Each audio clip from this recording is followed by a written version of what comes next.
এখন কারো সাথে আর তেমন কথা বলতে ইচ্ছে করে না। ইচ্ছে হয় না কাউকে ফোন করে কয়েক মিনিট কথা বলি।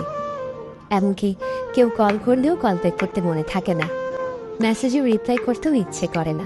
যাদের সঙ্গে কথা না বললেই নয়, তাদের সঙ্গেও দু একটু কথা বললেও সব বিষয় নিয়ে কথা বলতে ইচ্ছে হয় না। মন খারাপ, সমস্যা কোনোটাই কাউকে বলতে ভালো লাগে না। এসবের জন্যে আমি দুঃখিত। শুধু ভালো লাগে সারাদিন নিজের মতন থাকতে। ব্যস্ত থাকি বা না থাকি, তবু নিজের সঙ্গটাই মাত্রাতিরিক্ত প্রিয় হয়ে উঠেছে। যেই সময়গুলো তাই একটা সময় আমার মন খারাপ হতো, মনে হতো আমি যেন দুনিয়ার সবচেয়ে একলা অসহায় মানুষ।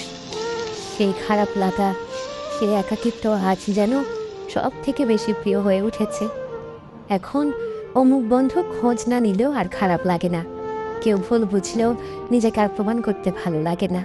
যারা আমার উপর অভিমান রাখেন কিংবা ভুল বোঝেন, আমি দুঃখিত।